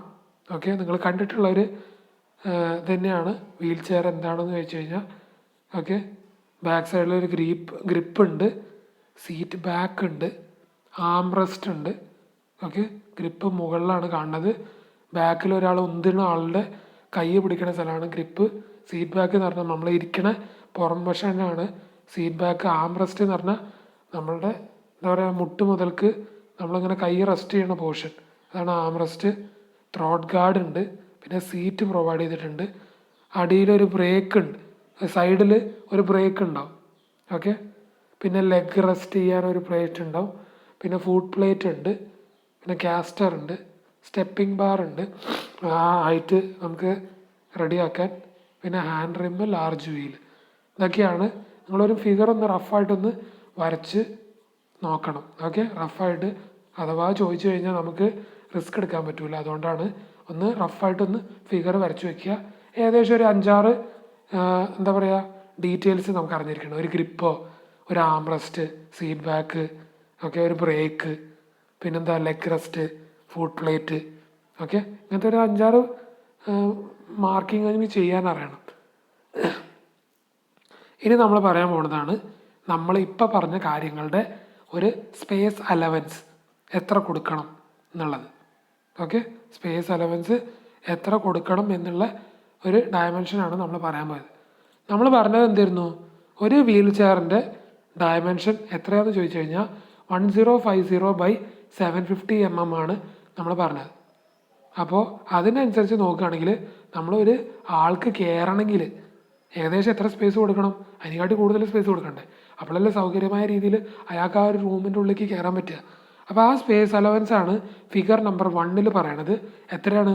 നമ്മൾ പറഞ്ഞു വീൽ ചെയർ 1050 ആണ് അല്ലേ? അപ്പോൾ ഇവിടെ കൊടുത്ത എത്ര? 1200 മിനിമം വേണം. ഓക്കെ, പിന്നെ എത്രയാണ്? 750 mm എന്ന് പറഞ്ഞു. ആ 750 mm പകരം ഇവിടെ എത്ര കൊടുത്തു? 900. ഓക്കെ, അതാണ് സ്പേസ് അലവൻസ്. ഓക്കെ, സ്പേസ് എന്ന് പറഞ്ഞാൽ എന്താ? അവിടെ നിർത്തി വെക്കാൻ. വീൽ ചെയറിൻ്റെ മാത്രം ഡയമെൻഷൻ ഉണ്ടായിട്ട് കാര്യമുണ്ടോ? അതിൻ്റെ ഉള്ളിലേക്കാണ് കയറി പറ്റുമോ? ഇല്ല. അതിന് കുറച്ചും കൂടി എക്സ്ട്രാ സ്പേസും കൂടി വേണം. അതാണ് നമ്മൾ പറയണത് 1200 മിനിമം വേണം. ഓക്കെ, 900 മിനിമം വേണം, ഈ ഫിഗറിൽ കാണിച്ച പോലെ. ഓക്കെ, ഇനി ഫിഗർ നമ്പർ 2. ഫിഗർ നമ്പർ 2 പറഞ്ഞു കഴിഞ്ഞാൽ നമ്മൾ സൗകര്യമായി റൊട്ടേറ്റ് ചെയ്യാൻ. ഓക്കെ, വീൽ ചെയർ നേരെ മാത്രമല്ല പോവുക. എങ്ങനെ വരെ പോവും? കറങ്ങി തിരിഞ്ഞ് നമുക്ക് തിരിഞ്ഞ് നിൽക്കും വേണ്ടി വരും. ചിലപ്പോൾ ഒരാൾ പുറകിൽ നിന്ന് വിളിക്കുകയാണ്, നമ്മളിങ്ങനെ തല തിരിഞ്ഞ് നോക്കാൻ പറ്റുമോ? ചിലപ്പോൾ തലയിലായിരിക്കും ബുദ്ധിമുട്ട്, കാലിനും തലയ്ക്കും, ഓക്കെ, പെരടിക്കൊക്കെ ആയിരിക്കും ബുദ്ധിമുട്ട്. അപ്പോൾ എന്തായിരിക്കണം, നമുക്ക് ചിലപ്പോൾ വീൽ ചെയർ തിരിക്കേണ്ടി വരും. ആ തിരിക്കണ സമയത്ത് നമ്മൾ ഏകദേശം എത്ര വേണം എന്ന് ചോദിച്ചു കഴിഞ്ഞാൽ 1500 മുതൽക്ക് 2000 മില്ലിമീറ്റർ. ഓക്കെ, അപ്പോൾ 1500 എന്ന് പറഞ്ഞാൽ 150 സെൻറ്റിമീറ്റർ മുതൽക്ക് 200 സെൻറ്റിമീറ്റർ വരെ ഒരു വീൽ ചെയറിന് കറങ്ങാനുള്ള ഒരു സ്പേസ് പ്രൊവൈഡ് ചെയ്യണം. ഓക്കെ, ഇതൊക്കെ നമ്മൾ ആദ്യം പറഞ്ഞു. ഏതൊക്കെയാണ്? അഡിക്വേറ്റ് സ്പേസ്, അതിൽ ഫിഗർ 1 to 7 എന്ന് പറയുന്നുണ്ട് അല്ലേ. ഒരു വീൽ ചെയറിന് നമ്മൾ ശ്രദ്ധിക്കേണ്ട എത്ര സ്പേസ് പ്രൊവിഷൻ, അതാണ് 1, 2 and 7 എന്ന രീതിയിൽ പറഞ്ഞിരുന്നത്. ഇത് 1 ഉം 2 ആയി. ഈ 7 നമുക്ക് നോക്കാം. ഇതാണ് 7th ഫിഗർ. ഓക്കെ, നമ്മൾ എന്തായിരുന്നു ആ ഒരു ഫസ്റ്റ് പോയിന്റിൽ പറഞ്ഞ്? Adequate space should be allocated for persons using mobility devices. Mobility device ഉപയോഗിക്കുന്ന ആൾക്കാർക്ക് അഡിക്വേറ്റ് സ്പേസ് ഉണ്ടാവണം. അപ്പം മൊബിലിറ്റി ഡിവൈസ് എന്ന് പറഞ്ഞപ്പോൾ അതിന് എക്സാമ്പിളായിട്ട് നമ്മൾ എന്തൊക്കെ പറഞ്ഞു? Wheel chair, crutch, walker. ഇതാണ് ക്രച്ച് എന്ന് പറയുന്നത്. ഓക്കെ, ക്രച്ച് എന്ന് പറഞ്ഞാൽ 2 കൈയിലും ഒരു വടി പോലത്തെ ഒരു മെറ്റീരിയൽ, അത് ഉപയോഗിച്ചിട്ട് എന്താ പറയുക, പാർഷ്യൽ ഇമ്പയർമെൻറ്റ്, നടക്കാൻ ബുദ്ധിമുട്ടുള്ള ആൾക്കാർക്ക്, ഓക്കെ, പാർഷ്യലി നടക്കാൻ ബുദ്ധിമുട്ടുള്ള ആൾക്കാർക്ക് യൂസ് ചെയ്യണ ഒരു മെറ്റീരിയലാണ് ക്രച്ച്. ഓക്കെ, അപ്പോൾ ക്രച്ചിന് എന്താണ്? There should be no obstruction in this zone. ഏത് സോൺ? ഒരു 300, അതേപോലെ തന്നെ 900. ഓക്കെ, ഡയമെൻഷൻ 30 ഹൈറ്റിൽ, ഓക്കെ, 300 ആ ഒരു ഹൈറ്റിൽ ഒരു ഒബ്സ്ട്രക്ഷനും ഉണ്ടാകാൻ പാടില്ല. ഓക്കെ, അതേപോലെ തന്നെ 900 mm അവർക്ക് സ്പേസ്, 90 സെൻറ്റിമീറ്റർ സ്പേസിങ്ങും 300 mm അല്ലെങ്കിൽ 30 സെൻറ്റിമീറ്ററിൽ ഒരു ഒബ്സ്ട്രക്ഷനും ഇല്ലാത്ത രീതിയിൽ വേണം നമ്മൾ അവർക്ക് സ്പേസ് അലൊക്കേറ്റ് ചെയ്യാൻ, അവർക്ക് എന്താ പറയുക, നടക്കാനായിട്ടുള്ള സ്പേസ് പ്രൊവൈഡ് ചെയ്യാനായിട്ട്. ഓക്കെ, ഇനി നമ്മൾ 3ാമത്തെ ഫിഗറിലേക്ക് കടക്കുന്നു. എന്താണ് 3ാമത്തെ ഫിഗർ? 3ാമത്തെ ഫിഗർ എന്ന് പറഞ്ഞിട്ടുണ്ടെങ്കിൽ forward reach without obstruction. Okay, ഒരാൾക്ക് മുന്നിലേക്ക് എത്ര ദൂരത്തോളം അയാളുടെ കൈ, ഹൈറ്റ്, ഓക്കെ, നമ്മൾ ഹൈറ്റ് കൺസിഡർ ചെയ്തിട്ടാണ് പറയണത്. ഫോർവേഡേക്ക് ഒരാൾക്ക് മുന്നിലേക്ക് എത്രത്തോളം ഉയരത്തിൽ അയാളുടെ കൈ എത്തിപ്പെടും, ആ ഒരു ഹൈറ്റിനെയാണ് നമ്മൾ ഫോർവേഡ് റീച്ച് എന്ന് പറയുന്നത്. ഒരു ഒബ്സ്ട്രക്ഷൻ ഇല്ല, ഒരു തടസ്സമില്ലാത്ത ഒരു സ്ഥലത്താണ് നിൽക്കുന്നതെങ്കിൽ അയാൾക്ക് മുന്നിലേക്ക് എത്ര ഹൈറ്റ് വരെ കൈ ഉയർത്തി പൊന്തിക്കാൻ പറ്റും, അതിനാണ് ഫോർവേഡ് റീച്ച്. ഓക്കെ, ആ ഫോർവേഡ് റീച്ച് ഏകദേശം എത്രയാണ്? 1300 മാക്സിമം. ഓക്കെ, മില്ലിമീറ്ററിലാണ് പറയണത്. 1300 മാക്സിമം അയാൾക്ക് എത്തിപ്പെടാൻ പറ്റണം, ഫോർവേഡ് റീച്ച് ചെയ്യാൻ മാക്സിമം പറ്റും. ഓക്കെ, അതേപോലെ തന്നെ താഴെ, മുന്നിലേക്ക് മാത്രമല്ലല്ലോ താഴേക്ക് എത്തണ്ടേ. താഴേക്ക് ഏകദേശം എത്ര എത്താൻ പറ്റും? 380 മിനിമം എത്താൻ പറ്റും. Okay, 380 millimetre. 380 മില്ലിമീറ്റർ എന്ന് പറഞ്ഞാൽ എത്രയാണ്? 38 സെൻറ്റിമീറ്റർ. ഈ 38 സെൻറ്റിമീറ്റർ എവിടെ നിന്നാണ് കണക്ക് കൂട്ടുന്നത്? നമ്മളുടെ ഫ്ലോർ ലെവലിൽ നിന്നാണ് കണക്ക് കൂട്ടുന്നത്. ഓക്കെ, ഇതാണ് forward reach without obstruction. Okay, ഇനി പറയാൻ പോകുന്നത് ഫോർവേഡ് റീച്ച് ഓവർ ഒബ്സ്ട്രക്ഷൻ. ഒരു ഒബ്സ്ട്രക്ഷൻ ഉണ്ട് മുന്നിൽ. ഇപ്പോൾ ഫോർ എക്സാമ്പിളായിട്ട് നിങ്ങളിപ്പോൾ നമ്മൾ എന്താ പറയുക, ഒരു ഡെസ്ക് ഉണ്ട്. ഇപ്പോൾ ചില ഡെസ്കുകൾ നിങ്ങൾ കണ്ടിട്ടുണ്ടാവും. ഇപ്പം നിങ്ങളുടെ കോളേജിലൊന്നും അങ്ങനെയല്ല. നമുക്ക് എഴുതാനുള്ള ഒരാൾക്ക് മാത്രം ഇരിക്കാൻ പറ്റിയ ഒരു സീറ്റ് ആയിരിക്കും. അതിലൊരു ബുക്ക് വെക്കാനുള്ള ഒരു ഗ്യാപ്പും ഉണ്ടാവും. ഓക്കെ, അത് നമ്മൾ സൈഡ് വേസ് ആക്കിയിട്ട് നമുക്ക് എണീച്ച് പോകാൻ പറ്റുള്ളൂ. ഇങ്ങനെ ഇരിക്കുകയാണെങ്കിലും ആ ഒരു പ്രൊവിഷൻ, ആ ബുക്ക് വെക്കാനുള്ള ഒരു മുന്നിലൊരു ചട്ട പോലത്തെ ഒരു സ്പേസ് ഉണ്ടാവും മരത്തിൻ്റെ. അതിങ്ങനെ നമുക്ക് റൊട്ടേറ്റ് ചെയ്യാൻ പറ്റും. അത് റൊട്ടേറ്റ് ചെയ്തിട്ടാണ് നമ്മൾ ഉള്ളിൽ പോയി ഇരിക്കുക. അത് റൊട്ടേറ്റ് ചെയ്ത് നമ്മൾ മുന്നിലേക്ക് ആക്കുക, ബുക്ക് അവിടെ വെക്കുക. എന്നിട്ട് ഒരാൾക്ക് സിംഗിൾ സീറ്റായിട്ടുള്ള, ഓക്കെ, അപ്പോൾ അങ്ങനത്തെ ആൾക്കാർക്കാണെങ്കിൽ മുന്നിൽ ഒരു പരിധി വരെ റീച്ച് കൂടുതൽ എത്താൻ പറ്റൂല. ഓക്കെ, ഒരു പരിധി വരെ, ഒരു നിശ്ചിത അളവ് വരെ എത്താൻ പറ്റുള്ളൂ. ഓക്കെ, ഒബ്സ്ട്രക്ഷൻ ഉള്ളത് കാരണം. ആ ഒബ്സ്ട്രക്ഷനാണ് അവിടെ വടി പോലെ കാണിച്ചിട്ടുള്ളത്, ഒരു ഇൻവേർട്ടഡ് എൽ ഷേപ്പിൽ കാണിച്ചിട്ടുള്ളത്. ഓക്കെ, ആ ഒബ്സ്ട്രക്ഷൻ ഉള്ളത് കാരണം ഫോർവേഡ് റീച്ച് എത്രയുണ്ടാവുക? 1100 mm ആണ്. ഏകദേശം 110 സെൻറ്റിമീറ്റർ വരെ ഹൈറ്റിൽ അയാൾക്ക് റീച്ച് എത്താൻ പറ്റും. Obstruction ഇല്ലെങ്കിലോ 1300 maximum. ഓക്കെ, അതും കൂടി ആലോചിക്കുക. ഇനി 5ാമത്തെ figure side reach. Okay, side reach നമ്മൾ കാണിച്ചിട്ടുണ്ട്. വിത്തൗട്ട് ഒബ്സ്ട്രക്ഷനാണ് ഫിഗർ നമ്പർ 5 കാണിച്ചിട്ടുള്ളത്. ഓക്കെ, എത്രയാണ് സൈഡ് റീച്ച് ഉണ്ടാവുക? 1300 maximum. Okay, side ways. Okay, side vase അയാൾക്ക് എത്ര ഹൈറ്റ് വരെ എത്താൻ പറ്റും, അതിനെയാണ് സൈഡ് റീച്ച് എന്ന് പറയുന്നത്. അത് ഏകദേശം എത്ര ഉണ്ട്? 1300 മില്ലിമീറ്റർ. പറയുകയാണെങ്കിൽ ഏകദേശം 130 സെൻറ്റിമീറ്റർ വരെ അയാൾക്ക് ഒരു ബുദ്ധിമുട്ടും ഇല്ലാത്ത രീതിയിൽ ചെയ്യാൻ പറ്റും, കൈ എത്തിപ്പറ്റാൻ പറ്റും. ഓക്കെ, ഇനി ബോട്ടം റീച്ച് എന്ന് പറയുമ്പോൾ സൈഡ് റീച്ച് തന്നെ, അതിൽ അടിയിലേക്ക് എത്ര റീച്ച് കിട്ടും? 230 മില്ലിമീറ്റർ അയാൾക്ക് റീച്ച് കിട്ടും. ഓക്കെ, ഒബ്സ്ട്രക്ഷൻ ഒന്നും ഇല്ലെങ്കിൽ. ഓക്കെ, ഇനി അതന്നെ ഒരു ഒബ്സ്ട്രക്ഷൻ ഉണ്ട് എന്ന് വിചാരിക്കുക. അങ്ങനെയാണെങ്കിൽ ഏകദേശം എത്ര വരെ പോവും? നമ്മൾ പറയണ ഒരു കാര്യം എന്താണെന്ന് വെച്ച് കഴിഞ്ഞാൽ 1200 വരെ പോവുള്ളൂ ഒബ്സ്ട്രക്ഷൻ ഉണ്ടെങ്കിൽ. ഓക്കെ, അതേപോലെ താഴേക്ക് അയാൾക്ക് 860 മില്ലിമീറ്റർ, ഏകദേശം 86 സെൻറ്റിമീറ്റർ ഹൈറ്റ് വരെ അയാളെ കൈ പോവുള്ളൂ. ഓക്കെ, ഒബ്സ്ട്രക്ഷൻ ഉണ്ടെങ്കിൽ താഴേക്ക് 86 സെൻറ്റിമീറ്ററും പിന്നെ കുറച്ച് ഹൈറ്റ് വൈസ് നോക്കുകയാണെങ്കിൽ 1200 സെൻറ്റിമീറ്റർ. 1200 സെൻറ്റിമീറ്റർ അല്ല, 1200 മില്ലിമീറ്റർ. ഓക്കെ, അതാണ് നമ്മളുടെ സൈഡ് റീച്ച് ഓവർ ഒബ്സ്ട്രക്ഷൻ. ഒന്ന് വിത്തൗട്ടും ഒന്ന് ഓവറും. ആ രീതിയിലാണ് നമ്മൾ ബാക്കിയുള്ള കാര്യങ്ങളൊക്കെ പറഞ്ഞിട്ടുള്ളത്. അപ്പോൾ 1300 ആയിരുന്നു വിത്തൗട്ട്. വിത്ത് ഒബ്സ്ട്രക്ഷൻ ആകുമ്പോൾ 1200 ഓക്കെ, പിന്നെ താഴേക്കാണെങ്കിൽ 23 സെൻറ്റിമീറ്റർ ആയിരുന്നു വിത്തൗട്ട് ഒബ്സ്ട്രക്ഷൻ. വിത്ത് ഒബ്സ്ട്രക്ഷൻ ആകുമ്പോൾ 86 സെൻറ്റിമീറ്റർ ആയിട്ട് മാറി. ഓക്കെ, അപ്പോൾ ഫിഗറുകളൊക്കെ എല്ലാം ഓരോന്നും നോക്കുക. 1200, 900, 1500, 2000. ഓക്കെ, പിന്നെന്താ forward reach without obstruction 1300, താഴേക്കാണെങ്കിൽ 380, over obstruction ആണെങ്കിൽ 1100. ഓക്കെ, സൈഡ് വേസ് ആണെങ്കിലും 1300 തന്നെയാണ്.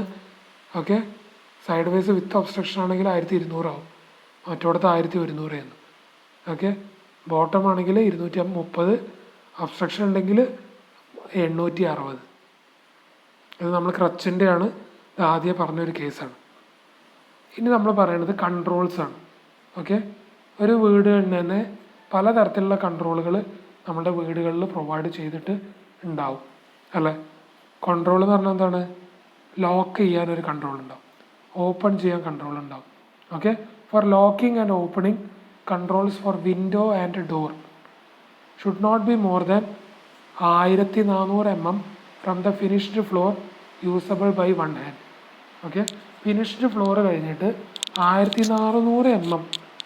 ഓക്കെ, അതിൻ്റെ മുകളിലേക്ക് പോകാൻ പാടില്ല. 1400 പറഞ്ഞാൽ ഏകദേശം എത്ര? 140 സെൻറ്റിമീറ്ററിൻ്റെ മുകളിലേക്ക് ഡോർ കൺട്രോൾ ഉണ്ടാവാൻ പാടില്ല. ഓക്കെ, ഡോർ മാത്രമല്ല വിൻഡോൻ്റെ ഓപ്പൺ ചെയ്യാനും ക്ലോസ് ചെയ്യാനുള്ള ആ ഒരു ലോക്ക് പ്രൊവൈഡ് ചെയ്യുന്നത് 1400 മുകളിലേക്ക് പോകാൻ പാടില്ല. ഓക്കെ, പിന്നെന്താണ് രണ്ടാമത്തെ point? Switches for electric light and power as well as door handles and other fixtures and fittings should be between 900 to 1200 mm from finished floor. Okay, എന്താ പറയണതെന്ന് ചോദിച്ചിട്ടുണ്ടെങ്കിൽ സ്വിച്ച് നമ്മളുടെ എന്താ പറയുക, ലൈറ്റിൻ്റെയും അതേപോലെ ഫാനിൻ്റെയും അതേപോലെ എന്താണ് എല്ലാത്തിൻ്റെയും, പിന്നെ അതേപോലെ ഡോർ ഹാൻഡിലും പിന്നെ അതേപോലെ പല ഫിക്സ്ചേഴ്സിൻ്റെയും എന്താണ് ആ ഒരു ഹൈറ്റ് എന്ന് പറഞ്ഞു കഴിഞ്ഞാൽ ഏകദേശം എത്ര വേണം? 90 സെൻറ്റിമീറ്റർ മുതൽക്ക് 1200 സെൻറ്റിമീറ്റർ വരെ ഒരു ഫിനിഷ്ഡ് ഫ്ലോർ ലെവലിൽ നിന്ന് ഉണ്ടാവാൻ പാടുള്ളൂ. അങ്ങനെ ഉണ്ടാകുമ്പോൾ അവർക്ക് നല്ല സൗകര്യമായിട്ട് തുറക്കാനും അടയ്ക്കാനും ഒക്കെ പറയാൻ പറ്റുള്ളൂ. ഓക്കെ, അതേപോലെ തന്നെ power point. Okay, power point basically പറയുകയാണെങ്കിൽ 400 മുതൽക്ക് 500 mm. 400 എന്ന് പറഞ്ഞാൽ എത്രയാണ്? 40 സെൻറ്റിമീറ്റർ. 40 സെൻറ്റിമീറ്റർ മുതൽക്ക് 50 സെൻറ്റിമീറ്റർ എവിടെ നിന്ന്? ഫിനിഷ്ഡ് ഫ്ലോർ ലെവലിൽ നിന്ന് നമ്മൾ ഹൈറ്റ് കൊടുക്കാൻ പാടില്ല. ഓക്കെ, ഹൈറ്റ് കൊടുക്കാൻ പാടുള്ളൂ. ഓക്കെ, ഇനി നമ്മൾ പറയാൻ പോകുന്നത് പാർക്കിംഗ് ആണ്. പാർക്കിങ്ങിൽ നമ്മൾ പറയാൻ ഉദ്ദേശിക്കുന്ന കാര്യം, for parking of vehicles of handicap people following provision should be made. Okay, width of parking should be minimum 3.6 meter. Okay, 3.6 meter എങ്കിലും വിഡ്ത്ത് ഉണ്ടാവണം. എന്തിന്? ആ പാർക്കിംഗ് ബേന്. ഓക്കെ, 3.6 മീറ്റർ എങ്കിലും മിനിമം വിഡ്ത്ത് പ്രൊവൈഡ് ചെയ്യണം. പിന്നെന്താണ്? Information stating that space is reserved for wheel chair users should be displayed, conspicuously displayed. Okay, ഈ ഒരു പാർക്കിംഗ് സ്പേസ് വീൽ ചെയർ ഉപയോഗിക്കുന്ന ആൾക്കാർക്ക് വേണ്ടിയിട്ടാണ് എന്നുള്ളത് എന്താണ് അവിടെ എഴുതിയിട്ടുണ്ടാവണം. ഓക്കെ, ആ ഒരു സ്പേസ് അവർക്ക് വേണ്ടിയിട്ടാണ് നമ്മൾ പ്രൊവൈഡ് ചെയ്തിട്ടുള്ളത് എന്ന് അവിടെ എഴുതിയിട്ടുണ്ടാവും. മൂന്നാമതായിട്ട് പറയുന്ന കാര്യം എന്താണ്? Guiding floor materials should be provided or a device which guides visually impaired persons with audible signals or other devices which serve the same purpose shall be provided. ഈ കണ്ണ് കാണാത്ത ആൾക്കാർക്കൊക്കെ ഏത് രീതിയിലാണ് ഇത് മനസ്സിലാക്കിയെടുക്കാൻ പറ്റുക എന്ന് പറഞ്ഞു കഴിഞ്ഞാൽ, നമ്മൾ ഫ്ലോറിംഗ് ഉണ്ടല്ലോ, ആ ഫ്ലോറിങ്ങിൻ്റെ ഓരോ ടെക്സ്ചറിൻ്റെ അനുസരിച്ചാണ്. ഓക്കെ, ചില ഫ്ലോറുകളിൽ നമ്മൾ ഇന്ന ടെക്സ്ചർ പ്രൊവൈഡ് ചെയ്ത് കഴിഞ്ഞാൽ അവർക്ക് മനസ്സിലാക്കാൻ പറ്റും ഇത് എന്തിനു വേണ്ടിയിട്ടാണ് ഇങ്ങനെ പ്രൊവൈഡ് ചെയ്തിട്ടുള്ളത്. നമുക്ക് ചിലപ്പോൾ മനസ്സിലാവില്ല, പക്ഷെ അവർക്ക് മനസ്സിലാവും. അവർക്കുള്ള ചില സിഗ്നലുകളായിരിക്കും ഈ ഫ്ലോർ മെറ്റീരിയൽ ഉപയോഗിച്ചിട്ട് നമ്മൾ കൊടുക്കാറ്. ഓക്കെ, അങ്ങനെയൊക്കെ കൊടുക്കാറുണ്ട്. അതേപോലെ പലതരത്തിലുള്ള എന്താ പറയുക, വിഷ്വലി ഓഡിബിൾ, നമുക്കെന്താ പറയുക, ഓഡിബിൾ സിഗ്നലുകളുണ്ടാവും, സിഗ്നലുകൾ പ്രൊവൈഡ് ചെയ്തിട്ടുണ്ടാവും. ഓക്കെ, ഇതും ഇതേപോലെ പല പർപ്പസുകൾക്കും വേണ്ടിയിട്ട് നമ്മൾ പ്രൊവൈഡ് ചെയ്യാറുണ്ട്. ഓക്കെ, പിന്നെന്താണ്? ഫസ്റ്റ് പോയിന്റ് നമ്മൾ വിട്ടുപോയിരുന്നു, surface parking for 2 car spaces shall be provided near entrance for the physically handicapped persons with maximum travel distance of 30 meter from building entrance. Okay, 30 meter building എൻട്രൻസിൽ തന്നെ ഈ physically handicapped ആയിട്ടുള്ള ആൾക്കാർക്ക് നമ്മളെന്താണ് space provision provide ചെയ്യണം. Car care spaces shall be provided near entrance. Okay, എൻട്രൻസിൻ്റെ അടുത്ത് തന്നെ എന്താ പറയുക, ഏകദേശം മാക്സിമം ട്രാവൽ ഡിസ്റ്റൻസ് 30 മീറ്ററേ പാടുള്ളൂ ബിൽഡിംഗ് എൻട്രൻസിൽ നിന്ന്. ഓക്കെ, ഇനി നമ്മൾ പറയാൻ പോകുന്നത് ലിഫ്റ്റിൻ്റെ കേസാണ്. Okay, lift, wherever lift is required as per bylaws provision of at least 1 lift shall be made for the wheel chair user with the following case dimension of lift recommended for passenger lift for 13 persons capacity by bureau of Indian standards. 13 ആൾക്കാരുടെ ലിഫ്റ്റിന്. Okay, ആ ലിഫ്റ്റുകളിലാണ് നമ്മൾ basically wheel chair provision എന്ന രീതിയിൽ നമ്മൾ കൊടുക്കാറ്. Okay, by law അനുസരിച്ചിട്ട്. അപ്പോൾ അതിൻ്റെ ഇൻറ്റേർണൽ ഡെപ്ത് എത്രയാണെന്ന് ചോദിച്ചു കഴിഞ്ഞാൽ 1200 mm. ഓക്കെ, ഇൻറ്റേർണൽ വിഡ്ത്ത് എത്രയാണെന്ന് ചോദിച്ചു കഴിഞ്ഞാൽ 2000 mm. 2000 എന്ന് പറഞ്ഞാൽ എത്ര? 200 സെൻറ്റിമീറ്ററും 110 സെൻറ്റിമീറ്ററും. എൻട്രൻസിൻ്റെ ഡോർ വിഡ്ത്ത്, ലിഫ്റ്റിൽ ഡെപ്തും വിഡ്ത്ത് എന്ന് പറഞ്ഞിട്ടുണ്ടെങ്കിൽ 2 ഡയമെൻഷനാണ്. ലെങ്ത്തും വിഡ്ത്തും എന്ന് അറിയില്ല, അതുതന്നെയാണ് ഡെപ്തും വിഡ്ത്തും ഉദ്ദേശിച്ചത്. എൻട്രൻസിൻ്റെ ഡോർ ഏകദേശം 90 സെൻറ്റിമീറ്റർ ആയിരിക്കണം ഉണ്ടാവുന്നത്. പിന്നെ പറയേണ്ട കാര്യം, ഹാൻഡ് റെയിൽ പ്രൊവൈഡ് ചെയ്യണം. ഈ ലിഫ്റ്റ് ഇങ്ങനെ പോകുമ്പോൾ ചിലപ്പോൾ ജർക്കിങ് എഫക്റ്റ് ഉണ്ടാവും. അപ്പോൾ ലിഫ്റ്റിൻ്റെ ഉള്ളിൽ ഹാൻഡ് റെയിൽ ഉണ്ടാവണം. എത്രയാണ്? Not less than 600 mm. Okay, long at 800 to 1000 mm above floor level shall be fixed adjacent to the control panel. Control panel എന്ന് പറഞ്ഞാൽ നമ്മൾ ഓരോ എന്താ പറയുക, ഓരോ ഫ്ലോറിലേക്കും കയറാൻ ഓരോ ബട്ടൺ അവിടെ പ്രൊവൈഡ് ചെയ്തിട്ടുണ്ടാവും. ആ കൺട്രോൾ പാനലിൻ്റെ അടുത്തായിട്ട് തന്നെ എന്ത് പ്രൊവൈഡ് ചെയ്യണം? ഈ ഒരു ഹാൻഡ് റെയിൽ പ്രൊവൈഡ് ചെയ്യുക, ആൾക്കാർക്ക് പിടിച്ച് നിൽക്കാൻ വേണ്ടിയിട്ട്, ഈ വീൽ ചെയറിലൊക്കെ വരുന്നുള്ള ആൾക്കാർക്ക് പിടിച്ച് നിൽക്കാൻ വേണ്ടിയിട്ട്. ഓക്കെ, പിന്നെന്താ പറയണത്? രണ്ടാമത്തെ പോയിന്റ്, ലിഫ്റ്റ് ലോബി ബേസിക്കലി ഒരു ഇൻസൈഡ് മെഷർമെൻറ്റ് 1800 ഓക്കെ mm ഉണ്ടാവേണ്ടത്. 2 സൈഡും inside measurement 1800 × 1800 mm. Okay, the time of N automatically closing door should or minimum 5 seconds and the closing speed should not exceed 0.25 meter/second. Okay, ഒരു സെക്കൻഡിൽ door close ചെയ്യേണ്ട speed ഒരു നിശ്ചിത സ്പീഡിൽ, അല്ലാതെ ഭയങ്കര സ്പീഡിൽ പോയിട്ട് അടയ്ക്കാൻ പാടില്ല. ഇങ്ങനത്തെ ആൾക്കാരൊക്കെ ഉണ്ടാകുമ്പോൾ ആ ഡോർ ക്ലോസ് ചെയ്യുമ്പോൾ ഓക്കെ ഓട്ടോമാറ്റിക് ക്ലോസിങ്ങിന് ഒരു 5 സെക്കൻഡും ആ ക്ലോസ് ചെയ്യുന്ന സ്പീഡ് ഇത്ര 0.25 meter/second, ഒരു സെക്കൻഡിൽ 0.25 meter. ഓക്കെ, ആ രീതിയിൽ വേണം അതിൻ്റെ ക്ലോസിങ് ഇത് കൊടുക്കാണ്ട്. പിന്നെന്താണ്, the interior of the cage shall be provided with a device that audibly indicates the floor the cage has reached and indicates the door of the cage for entrance and exit is either open or closed. Okay, ആ രീതിയിൽ വേണം നമ്മൾ എന്ത് ചെയ്യേണ്ടത്, ആ ലിഫ്റ്റിന് provisions കൊടുക്കേണ്ടത്. Okay, ആ ഒരു ഏതെങ്കിലും ആ interior of the cage shall be provided with a device. ആ ഒരു ഇൻറ്റീരിയറിൽ ലിഫ്റ്റിൻ്റെ ഉള്ളിലത്തെ ഭാഗത്തിനാണ് കേജ് എന്ന് പറയുന്നത്. അതിൻ്റെ ഉള്ളിൽ ഒരു ഡിവൈസ് നമ്മളവിടെ പ്രൊവൈഡ് ചെയ്യുകയാണ്, ഒരു ഓഡിബിൾ ഡിവൈസ്. ഓക്കെ, അത് ഇൻഡിക്കേറ്റ് ചെയ്യും ഏത് ഫ്ലോറാണ് എത്തിയിട്ടുള്ളത്. ഓക്കെ, പിന്നെന്താണ്, അത് നമ്മൾ ഓപ്പൺ ചെയ്യണത് ക്ലോസ് ചെയ്യണതിനൊക്കെ അതിന് നമുക്കൊരു ഓഡിബിൾ ഡിവൈസ് പ്രൊവൈഡ് ചെയ്തിട്ടുണ്ട് എന്നാണ് ഉദ്ദേശിക്കുന്നത്. ഓക്കെ, അപ്പോൾ ഇന്ന് നമ്മൾ എന്തൊക്കെയാണ് പഠിച്ചത്, കുറേ കാര്യങ്ങൾ പഠിച്ചു. എന്തൊക്കെയാണ് പഠിച്ചത്, നമ്മൾ ഏതൊക്കെ ടൈപ്പ് ഓഫ് ഡിസബിലിറ്റി ഓക്കെ ഉള്ള ആൾക്കാരുണ്ട്, അവർക്ക് എന്തൊക്കെ പ്രൊവിഷൻസാണ് കൊടുക്കേണ്ടത്. ഓക്കെ, അതേപോലെ അവരുടെ ഫോർവേഡ് റീച്ച്, ഓക്കെ, അതേപോലെ സൈഡ് വേസ് റീച്ച്, വിത്ത് ഒബ്സ്ട്രക്ഷൻ, വിത്തൗട്ട് ഒബ്സ്ട്രക്ഷൻ, ക്രച്ചസ് ഉപയോഗിക്കുമ്പോൾ സ്പേസ് അലവൻസ് എത്ര കൊടുക്കണം, ഓക്കെ, ലെങ്ത് വൈസും വിഡ്ത്ത് വൈസും, അതേപോലെ റൊട്ടേറ്റ് ചെയ്യാൻ എത്ര സ്പേസ് കൊടുക്കണം, ക്രച്ചസ് ഉപയോഗിക്കുമ്പോൾ എത്ര സ്പേസ് കൊടുക്കണം, അതൊക്കെ നമ്മൾ പറഞ്ഞു.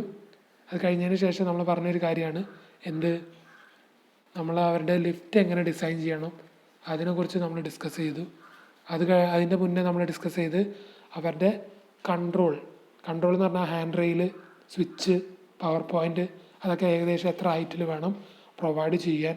പിന്നെ അവരുടെ പാർക്കിംഗ് ഫെസിലിറ്റിയിൽ ഏതൊക്കെ രീതിയിലുള്ള control panel, okay, controlling devices നമ്മൾ പ്രൊവൈഡ് ചെയ്യണം, അതൊക്കെ പറഞ്ഞു. പിന്നെ ഇപ്പോൾ ലിഫ്റ്റിനെ കുറിച്ചാണ് അവസാനം പറഞ്ഞത്. ഇനി 2 ടോപ്പിക്ക്, ചെറിയ 2 പോയിന്റുകളാണ് ഉള്ളത്. അതും കൂടി കവർ ചെയ്ത് കഴിഞ്ഞാൽ നമുക്ക് ഇന്നത്തെ പോർഷൻ ഇവിടെ അവസാനിപ്പിക്കാം. ഓക്കെ, ഇത് നമ്മൾ അടുത്ത് പറയണത് persons with impaired walking. Okay, impaired ആയിട്ടുള്ള വാക്കിങ്ങിന് ബുദ്ധിമുട്ടുള്ള ആൾക്കാർ, നമ്മൾ ആദ്യം ഡിസ്കസ് ചെയ്ത ആൾക്കാർ തന്നെയാണ്. ഏകദേശം അതേ പോയിന്റ്സ് ഒന്ന് റിപ്പീറ്റ് ചെയ്ത് പറഞ്ഞു എന്നേ ഉള്ളൂ. ഈ കാറ്റഗറിയിൽ വരുന്ന ആൾക്കാർ ആരൊക്കെയാണെന്ന് വെച്ച് കഴിഞ്ഞാൽ ക്രച്ചസ് ഒക്കെ ഉപയോഗിക്കുന്ന ആൾക്കാർ. Okay, who have chest ailments or heart disease ഒക്കെ ഉള്ള ആൾക്കാരൊക്കെ ആണെങ്കിൽ അവർക്ക് ക്രച്ചസോ ഒക്കെ അല്ലെങ്കിൽ ക്രെയിനൊക്കെ ഉപയോഗിച്ചിട്ട് വേണം പോകാനായിട്ട്. ഓക്കെ, ഇതൊക്കെ. അപ്പോൾ the person in this category include those who can not walk without a cane or and those who have some trouble in their upper or lower limb also they can walk unassisted. അപ്പോൾ അതിൻ്റെ design requirement എന്തൊക്കെയാണെന്ന് ചോദിച്ചു കഴിഞ്ഞാൽ width of passage minimum എത്ര വേണം, 900 mm, 90 centimetre, ഞാൻ അവിടെ പറഞ്ഞിരുന്നു. Okay, finishes of floor surface with non slip floor material. Okay, finishing നമ്മൾ ഫ്ലോർ ഫിനിഷിങ് കൊടുത്തിട്ടുള്ള നോൺ സ്ലിപ്പ് ഫ്ലോർ മെറ്റീരിയൽ ആയിരിക്കണം.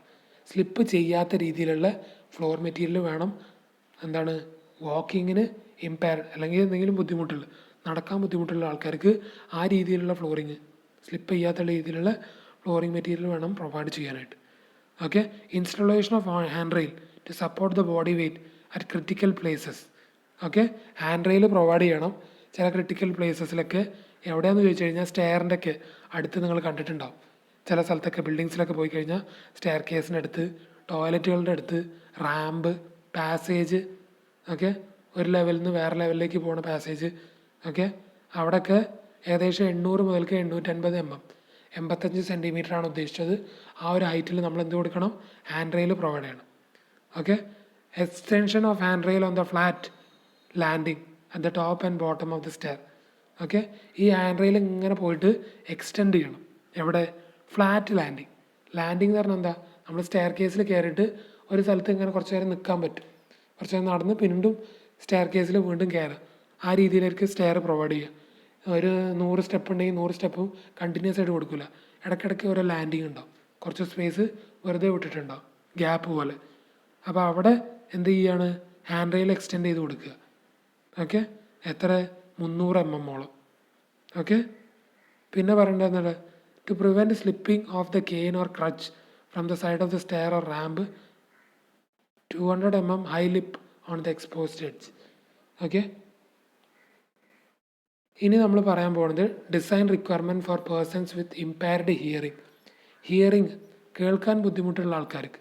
നമ്മളിപ്പോൾ പറഞ്ഞത് വാക്കിങ്ങിന് ബുദ്ധിമുട്ടുള്ള ആൾക്കാരായിരുന്നു. ഇന്ന് നമ്മൾ പറയാൻ പോകുന്നത് ഹിയറിങ്ങിന് ബുദ്ധിമുട്ടുള്ള ആൾക്കാർ. ഓക്കെ, ഹിയറിംഗ് എന്ന് പറയുമ്പോൾ നമ്മൾ ആദ്യം പ്രൊവൈഡ് ചെയ്യേണ്ടത് എന്താണ്? Information board and in easily understandable manner. Okay, മനസ്സിലാവുന്ന രീതിയിലുള്ള ഇൻഫർമേഷൻ ബോർഡ്സ് പ്രൊവൈഡ് ചെയ്യുക. ഓക്കെ, ഇനി രണ്ടാമത്തെ പോയിൻ്റായിട്ട് പറയണത് provision of illuminated signages. Okay, layout diagrams to help the person easily reach the decide place. Okay, എന്താണെന്ന് ചോദിച്ചു കഴിഞ്ഞാൽ ഒരു സൈൻ ബോർഡ് പോലെ ഓക്കെ ലേ ഔട്ട് ഡയഗ്രാം ഒക്കെ പ്രൊവൈഡ് ചെയ്യുക. ഇങ്ങനത്തെ എന്താ പറയുക, കേൾക്കാൻ ബുദ്ധിമുട്ടുള്ള ആൾക്കാർക്കാണെങ്കിൽ ഈ ഒരു സൈൻ ബോർഡ് അല്ലെങ്കിൽ ലേ ഔട്ട് ഡയഗ്രാം കണ്ടു കഴിഞ്ഞാൽ അവർക്ക് സുഖകരമായ രീതിയിൽ അവർക്ക് യാത്ര ചെയ്യാൻ ബുദ്ധിമുട്ടുണ്ടാവില്ല. ഓക്കെ, അതൊക്കെയാണ് നമ്മൾ ബേസിക്കലി ഇന്നത്തെ ക്ലാസ്സിൽ പഠിപ്പിച്ചത്. എന്തെങ്കിലും ഡൗട്ട് ഉണ്ടെങ്കിൽ ചോദിക്കുക.